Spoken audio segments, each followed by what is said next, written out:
This is Liberty Law Talk, part of Liberty Fund's online library of law and liberty. Your host is Liberty Fund fellow Richard Reinsch. Our web address is libertylawsite.org, where you can subscribe, comment, find other episodes and links related to today's conversation. Our email address is lal@libertyfund.org. Today we are discussing with Grant Havers his new book, Leo Strauss, An Anglo-American Democracy, A Conservative Critique. Grant Havers is chair of the Department of Philosophy with a cross-appointment in political studies at Trinity Western University in British Columbia, Canada. He is also the author of Lincoln and the Politics of Christian Love. Grant, welcome to the show. Good to be here. Grant, I want to ask you, your book, you say Leo Strauss, An Anglo-American Democracy, and a conservative critique. So do you understand Leo Strauss's grand project to be putting forward a defense of Anglo-American democracy, or is it something much broader and this is one part of it? I think that's one of his main purposes, or one of his most important purposes.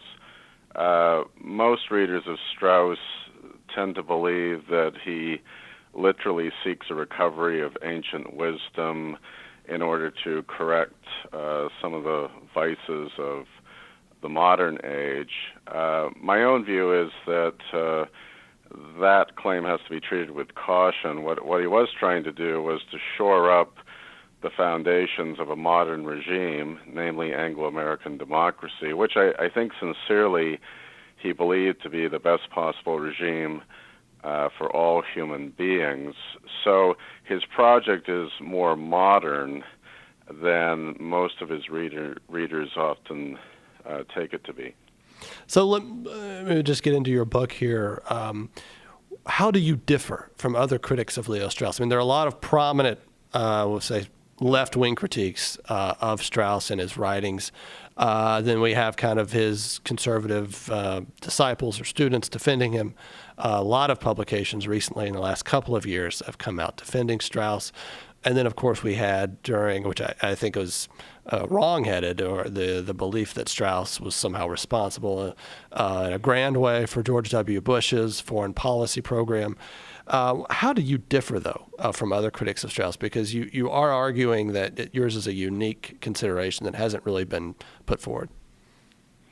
Yes, in my book, I reject, right from the outset, the two conventional ways of understanding Leo Strauss. There is the leftist critique that you mentioned, which argues that Strauss was a man of the far right, someone who even had neo-fascist sympathies, who was influenced by Nietzsche and Heidegger, and therefore rejected liberal democracy, even if he claimed publicly to support it. So I reject that criticism. I do believe that... What's their evidence for that claim? I think the evidence, which you can probably put in quotation marks, is that because Strauss admired Nietzsche and Heidegger in certain essays that he wrote, there is this implication, according to leftist critics, that Strauss was deeply sympathetic with the far-right critique that liberal democracy was kind of the political version of a slave morality that undermined aristocratic rule or the rule of the few in favor of catering to the vices of the many, and therefore Strauss, as a far-rightist, presumably believed that recovery of ancient wisdom was needed in order to reinstall the rule of philosopher kings who presumably would provide guidance to the ignorant masses and perhaps involve liberal democracies in wars, such as the war in Iraq, that would distract the masses from engaging in doubts or skepticism about liberal democracy. And thinking about that left-wing critique, and then thinking your conservative critique, but isn't Leo Strauss a conservative? I mean, his I mean, his most prominent students write in conservative publications. They advise Republican officials. They have this impressive pedigree behind them. And it's really impossible, I think, to see any major student of Strauss writing for, say, the New Republic or a prominent left-wing publication. But yet we see them all the time, in fact, heavily influencing a publication like National Review, working in think tanks in Washington that are doing conservative work. So what is a conservative critique of Strauss about? Well, in my book, I make a distinction between paleoconservative and neoconservative. I identify myself as a paleoconservative. What does that mean? Well, paleoconservative is rooted in Burkean conservatism, which has nothing to do with Leo Strauss. Burkean conservatism, which in fact shaped the early politics of my own country, Canada, basically assumes that there is no one political regime that fits all human beings across history, culture, or religion. And in other words, Burke and his followers tend to argue that while there is such a thing as an absolute morality in the Christian sense, or there is moral universalism, there's no such thing as political universalism in the sense that one regime, such as democracy, can fit and satisfy the historic experience, customs, or desires of all human beings around the world. Now, neoconservatism totally rejects that, and that's why I wouldn't call neoconservatism a real conservatism. But in fact, in Strauss's teachings, and in particular his critique of Burke near the end of his book, Natural Right and History, there is a distinct message that there's nothing wrong with embracing political abstractions such as claims to a universal good or universal rights that all human beings understand.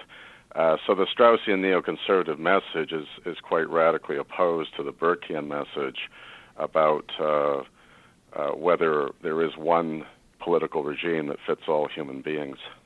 And so interesting. Talk more about that, because if you're saying Strauss does see Anglo-American democracy as the best regime, are you saying this in a Platonic sense or within the modern period, or what precisely do you mean?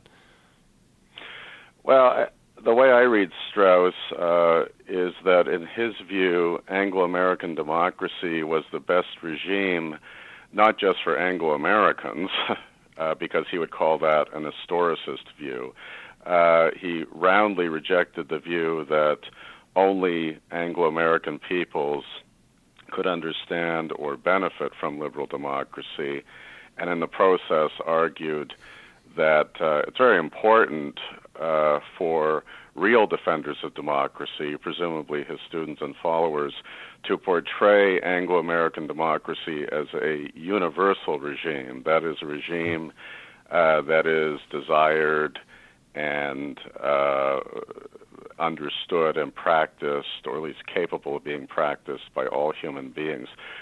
Anything less than that would lead to historicism, relativism, and other vices that would undermine a democratic faith. I'm going to go back to something you said, because I think it's a huge part of your book and a huge part of any real consideration of Leo Strauss, and the idea of moral universalism.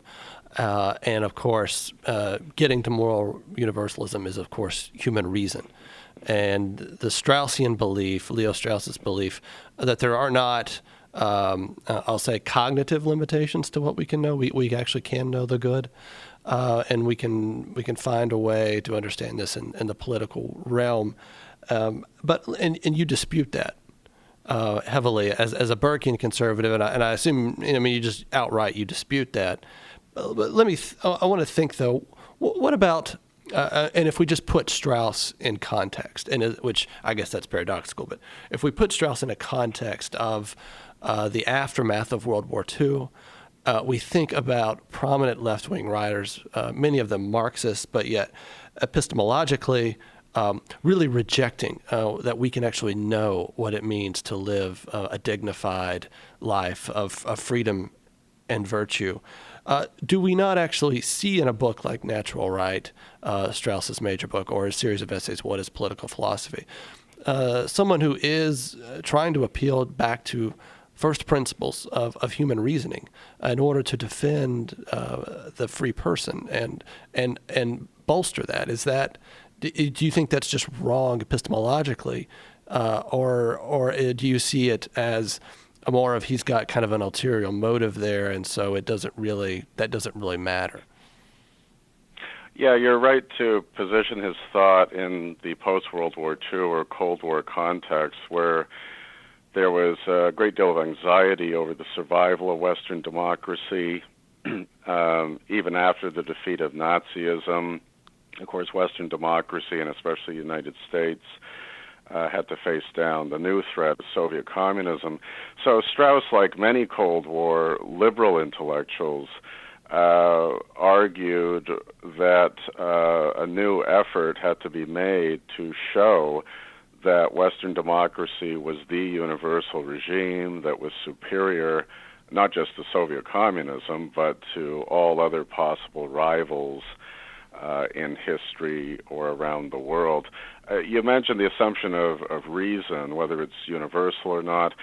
In my book, I don't actually question whether human beings have the capacity to reason or not in a universal sense. What I do question, and this is really the main thesis of the book, is why Strauss and most of his followers tend to either downplay or bypass the influence of Christianity on the rise of constitutional or democratic government in the Western world. You're quite right to say that they put a great deal of importance in what they call reason, but in the process, they are trying to bypass revelation, or at least a certain version of Western Christianity as the true precondition for constitutional democratic government. So that's the main objection I have against Strauss. In brief, I don't think reason is enough.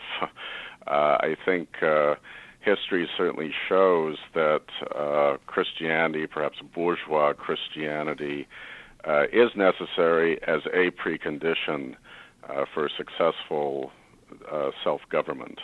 No, and I do want to discuss Strauss and religion, and then also how you write about that in your book and critique Strauss. I think that's important and a huge part of your book. You kind of maybe have invited that. I do want to come back to this just real quickly. What about a thinker like Richard Weaver and his important book, Ideas Have Consequences? And you recall his thesis, Western civilization has gone wrong because of philosophic nominalism, and we actually should recover, say, philosophical realism, the way Aquinas did it with his synthesis of Aristotle and natural law. How now? Of course, you could say, well, Aquinas is also bringing in revelation. That's an important point. But how does that interact here? Because Weaver, I understand it, is also trying to repair to a concept of universal reason and apply that and show that up as a way to correct the damage of modernity. Right. I think there's a similarity between Weaver's critique of nominalism and Strauss's critique of both relativism and historicism, because all these ideas, in their view, share the assumption that there's no absolute good, there's no timeless good. Mm-hmm. And that's not just a wrong-headed argument, it's a dangerous argument to use against totalitarians who may well agree that truth is relative in an historical or cultural sense. So Weaver fits quite well into the Cold War context as well, in which many thinkers on the left and the right were grasping for some kind of universal truth that would fortify democratic orthodoxy. My own view, though, is that some beliefs are historically specific to certain traditions. There's nothing wrong with recognizing that. In fact, Edmund Burke recognized that all the time. And in fact, post-war conservatism made a grave mistake in not paying enough attention to the historically and religiously specific origins of Anglo-American democracy. I mean, I'm certainly not against the idea of a universal truth. I'm a Christian after all, but somehow these universal truths have to be historically grounded, or at least there has to be some attention to their indebtedness to historically specific foundations. A subjective appropriation of some kind. Yes, yeah. Or I guess I have to admit I have a certain Hegelian bias here, in the sense that Hegel was quite right to argue that certain expressions of politics, such as constitutional government, emerge only in the modern bourgeois Protestant era, and therefore they are not eternally existent. They're certainly universally valid in the sense that, according to Hegel, all human beings ought to embrace them, but whether they are always capable of embracing them based on certain historical factors is another question. So let me, before we enter into the subject of religion, or maybe I think this could be a gateway into it. Why the Greek polis, or should we say, and you make a critique here, Greek philosophy, Greek political philosophy, extremely important as, say, the foundation of well-thinking, of political reason, and the United States, strangely, sort of reincarnates these truths of classical political philosophy, and you heavily dispute this on a number of grounds. What precisely does Leo Strauss mean by saying that Aristotle is really the foundation of political philosophy and of freedom, of a regime devoted to freedom? Well, in general, Strauss believes that both Plato and Aristotle represent just the greatest thinkers of Greek political philosophy, not because they were Greek per se, but because they brilliantly articulated the idea of a universal good that is understood by all human beings, at least human beings who are willing to cultivate their capacity for reason. And in the process, Strauss further argues that Platonic and Aristotelian philosophy actually was sympathetic to what today we call modern liberal democracy, which is a very unconventional view or unconventional way of interpreting Plato and Aristotle, simply based on the assumption that if all human beings have reason by nature, and if reason eventually points the way to liberal democracy, which is the only regime that tolerates philosophical freedom, then it is rational that to hold up liberal democracy as the universal regime that Plato and Aristotle desired, even if they didn't have the good fortune of actually living in that type of regime.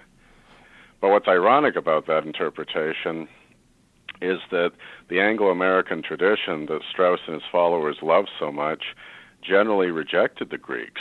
As I show in my book, it wasn't just Burke or English conservatives who rejected the authority of the Greeks. It was also the authors of the Federalist, important figures in the American founding, who wanted nothing to do with Plato and Aristotle and who did not believe that the Greeks had any answers or certainly didn't offer universal truths that could be put into practice by moderns. No, I thought that was well stated and well argued in your book. I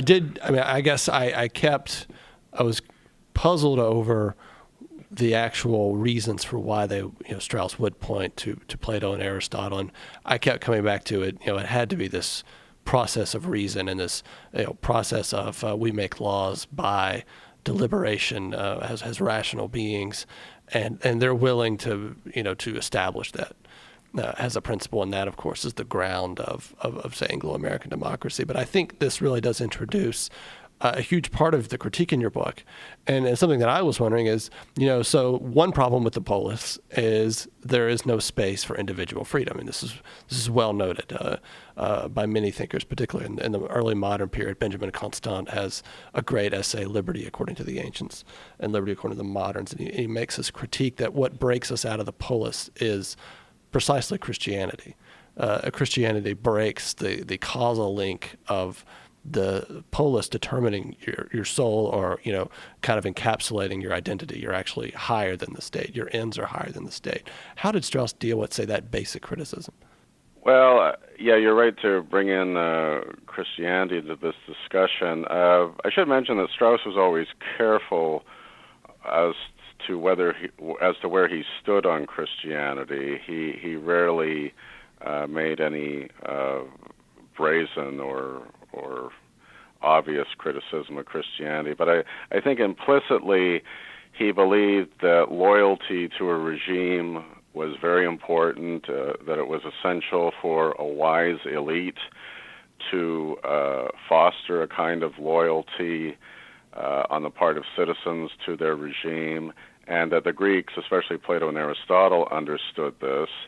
And this lesson had not been well learned, especially in the 20th century, because there were no wise elites in Western democracies that were able to stand up to the Nazi threat until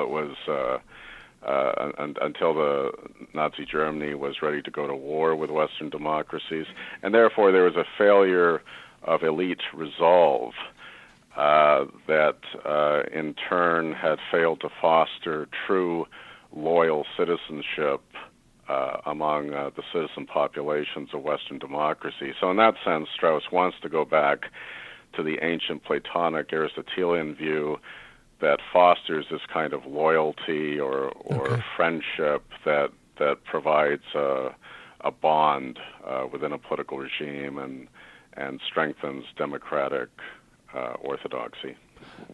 Thinking about Strauss and religion, so and correct me if I'm wrong, I take it in large measure your book is a Protestant critique of Leo Strauss's project. Yes.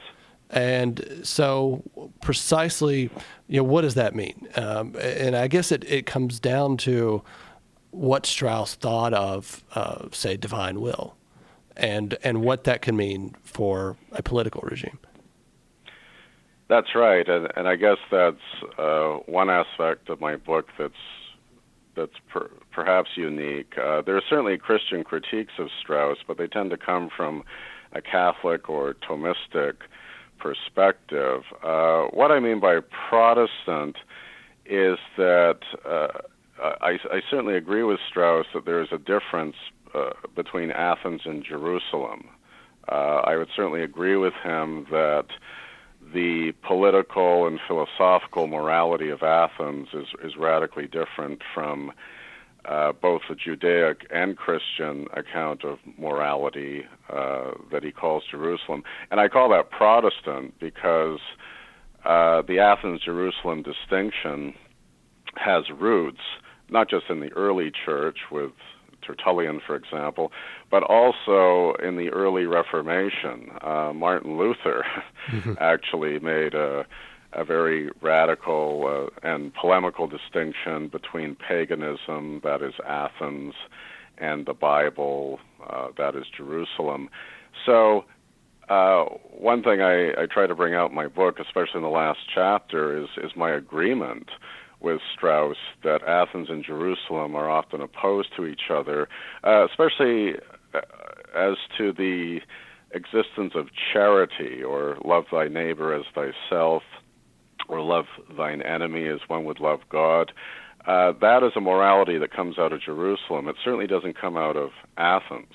And Strauss very brilliantly discusses this distinction in some important essays. So, in my view, that's what Protestants can learn from Strauss. Now, of course, that's very different from Thomists, who believe that Athens and Jerusalem can be synthesized, that in fact there are no major differences between them as to what is morality. But my own view is that Strauss was right about that, but in the process, that distinction can be then used against Strauss, because if charity can only be found in Jerusalem rather than Athens, then we moderns, not just Christians, but we moderns should be trying to understand what liberal democracy owes to Jerusalem.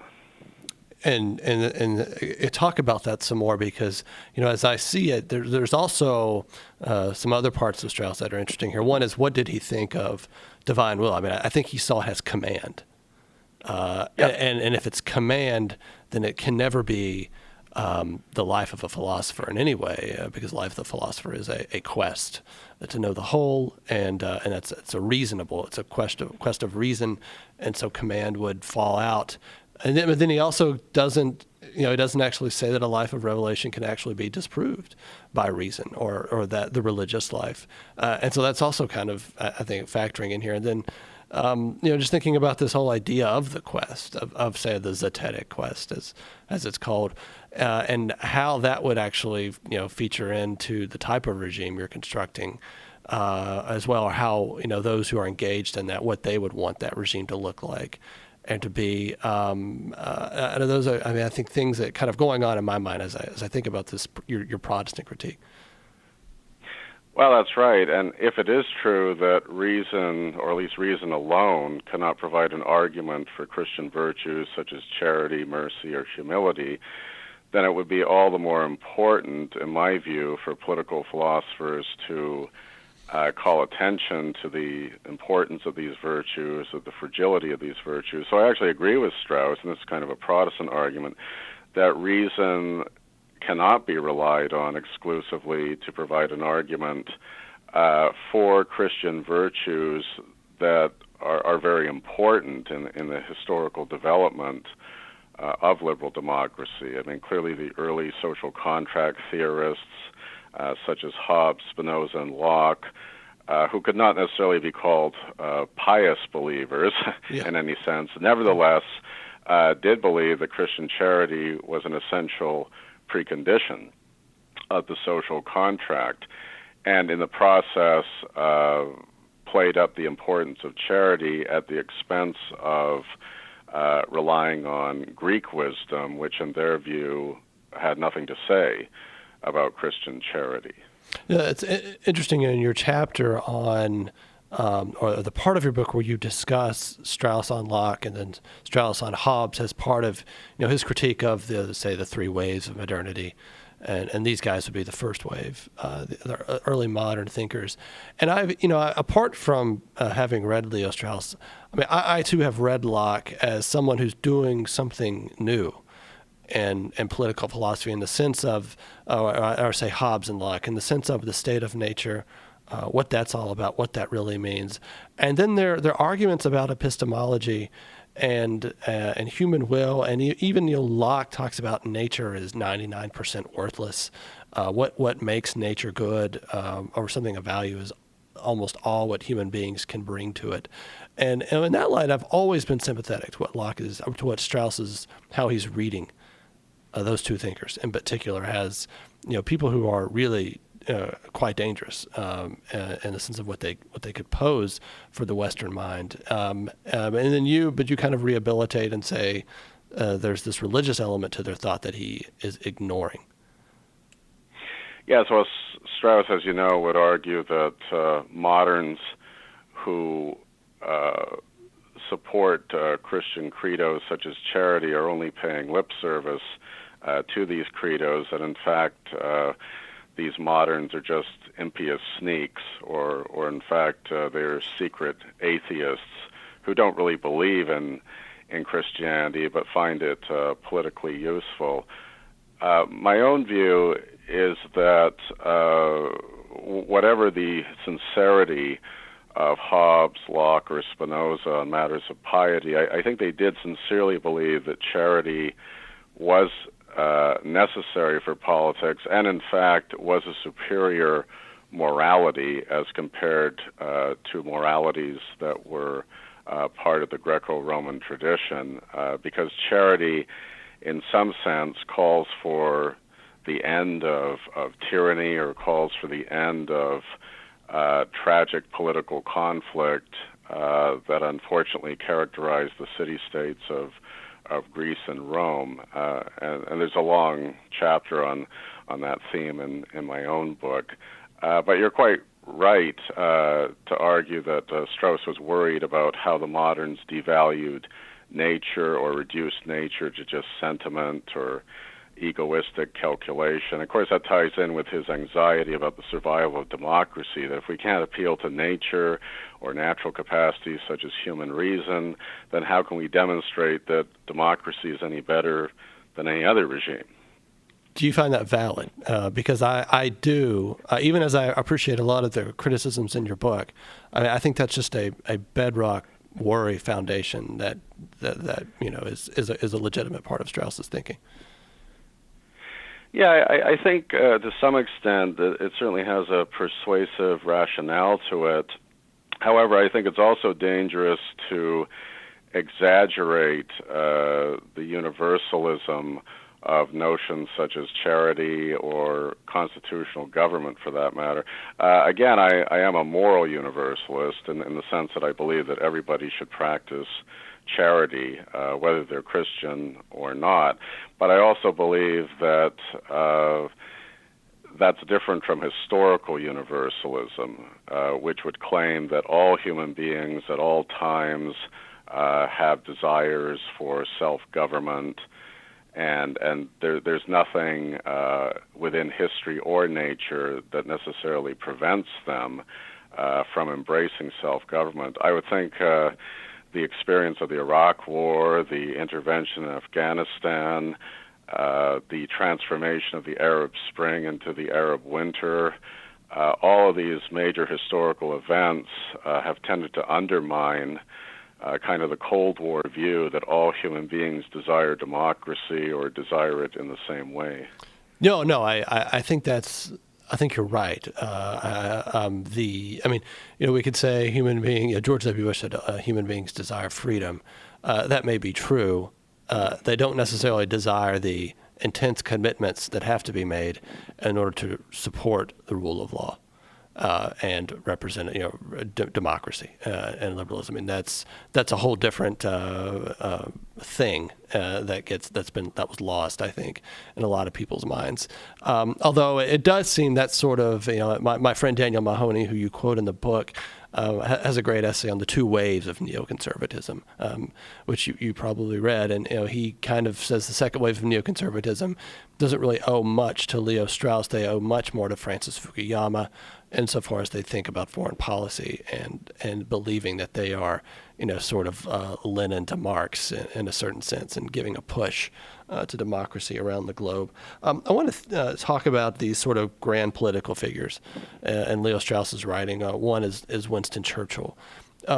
What do you and I guess I'm trying to think about the question to ask you, but Winston Churchill means his statesmanship is valuable to Strauss because it's the defense of the Anglo-American democracy par excellence. I suppose that's what that means. So what precisely does Strauss get Churchill wrong, or is this part of this sort of elite wisdom you're talking about in trying to show someone who was an excellent leader and foster devotion to his statecraft and hopes that will influence future leaders, et cetera? Well, Strauss himself didn't write that much about Churchill, aside from a eulogy that he gave a day after Churchill's death in January 1965.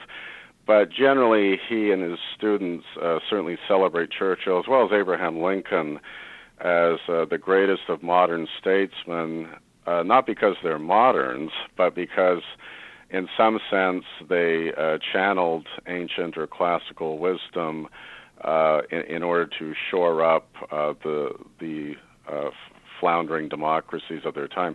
But I think Strauss got Churchill wrong in two ways. First, Churchill did not show any indebtedness whatsoever to Greek political philosophy or Greek history, and in fact, Churchill thought that Christian civilization was morally far superior to a civilization like that of the Greeks, which of course tolerated slavery and infanticide. So Churchill, who was not necessarily a pious Christian, and in fact described himself as not a pillar of the church, but as flying buttress. Yeah, that's right. In fact, believed that Christian civilization was superior to Greek civilization. So it's hard to reconcile that with the Straussian portrait of Churchill as a classical statesman. But the other mistake they make is in ignoring Churchill's grave misgivings about mass democracy, which had replaced the Victorian era as the new regime of the 20th century, which in fact replaced the old conservative hierarchies with kind of dehumanizing technocratic bureaucracies. Churchill writes a few essays about this. It's not that Strauss and his followers are keen on mass democracy, but they tend to believe that the best way to deal with the problems of mass democracy is to recover the great works, to read Plato and Aristotle, to install a wise elite that would reinforce democratic orthodoxy. None of that is really in Churchill. In fact, I argue that Churchill is almost an historicist in arguing that some peoples are better fit for democratic self-government than others, and that the problems of mass democracy are not going to be resolved by reading the great works of political philosophy. It's not that Churchill was against that necessarily, but he never would have claimed, as Strauss did, that reading the great works would be kind of a counter poison to mass democratic rule. That's not a very Churchillian argument. Yeah, so that's interesting. In Churchill, and thinking about mass democracy, which I mean, and the problems that come out of that period. I mean, that also would relate to Leo Strauss's concern. So what did Churchill see as sort of the helps for us there? Well, Churchill certainly believed that mass democracy or mass rule in the Western domain was obviously superior to totalitarian regimes, but he also felt that mass democracy was undermined by a kind of creeping conformism that was reinforced by, of course, mass media or mass technologies that had undermined the old Victorian virtues such as excellence and self-control. At first glance, that sounds like Straussians would welcome that argument, but unlike Strauss, Churchill did not seek out education in the great works as a solution. I'm not sure that Churchill himself actually had a solution to the problems of mass democracy any more than James Burnham did. And in fact, I compare James Burnham's critique of the managerial state to Churchill's misgivings about mass democracy. I think Churchill probably just thought in terms of KMT, keep muddling through. Try to, as much as possible, be aware of the dangers of mass democracy without necessarily being naive about its virtues or its susceptibility to the wisdom of the Greeks. So what is, thinking about switching fields here, somewhat different country, different period, the American founding.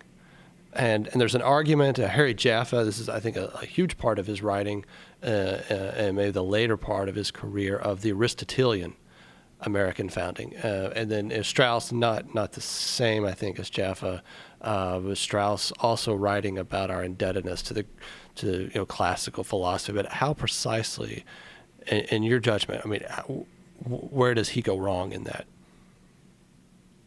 Yeah, and it should be mentioned that Jaffa's view of the American founding is not exactly shared by other Straussians who would argue that the American founding is not indebted to Aristotle, even though we should appeal to Aristotelian standards to judge the American founding. But yes, Harry Jaffa has in fact argued that the American founders and Abraham Lincoln even if they didn't actually read Aristotle, are still indebted to an Aristotelian heritage. But in the process, they have great difficulty in explaining how the American rejection of slavery, which was already implicit in the founding, I think, and certainly became more dramatic in the age of Lincoln, is consistent with Aristotle, because Aristotle, of course, defended slavery. So how does one reconcile that with the American experience? I guess Jaffe's answer is, well, Aristotle secretly opposed slavery. That's right. Yeah, that's right. Yeah. And in fact made a distinction between slaves by nature and slaves by convention. In my book, I show that argument doesn't wash. I do think Aristotle should be taken literally as a defender of slavery. Certainly not a defender of all expressions of slavery, but I can't imagine, say, Lincoln arguing as Aristotle did, that we should only free the slaves that are slaves by convention as opposed to the slaves who deserve to be enslaved for natural reasons. I think that would have taken away all the moral logic of Lincoln's opposition to slavery. No, I think that's right. It is impressive to read Jaffe on Lincoln and his Crisis of the House Divided is significant work, and I think does help us to understand that particular moment of American statecraft and understand Lincoln's arguments in the famous Lincoln-Douglas debates, and well, I mean, throughout his presidency, the types of arguments that he makes. So the notion you would say is failing to understand what precisely about Lincoln? Well, I think the Straussian portrait of Lincoln is flawed because Lincoln owed much more to a bourgeois Protestant foundation than to any kind of classical Greek foundation, precisely because that Protestant Christianity of Lincoln's time was opposed to slavery, at least in the North. Now, I know Straussians argue that, Southern Protestants were in favor of slavery too. Obviously we're in favor of slavery, and therefore how can one argue that Protestantism was such a great anti-slavery force? My response to that is that in Lincoln's view, charity or Christian charity could not be reconciled with a defense of slavery, that in fact Southern slave owners were just falsely reading that into the Bible. And that concept of charity, as we discussed earlier, is unique to a biblical tradition. It has nothing to do with the Greeks. So in brief, Lincoln appealed to this higher biblical morality in order to provide the foundation for his rejection of slavery. So finally, I was just thinking as we come to a close, and I want to make sure we've been fair to your book and that we've gotten all the arguments out. But thinking about the subtitle, The Conservative Critique. And so as we leave, maybe just give us that in brief, what you think a conservative critique of Strauss is all about.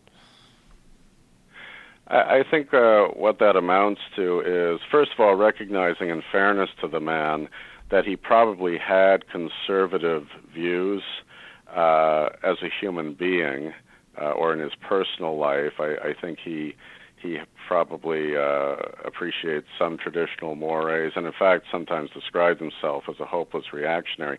However, the essence of his teaching is not conservative. I think you can be a Straussian and a leftist without much contradiction, if by leftist one means supporting the spread of democracy as a universal regime. So the essence of Straussian teaching is not conservative, even if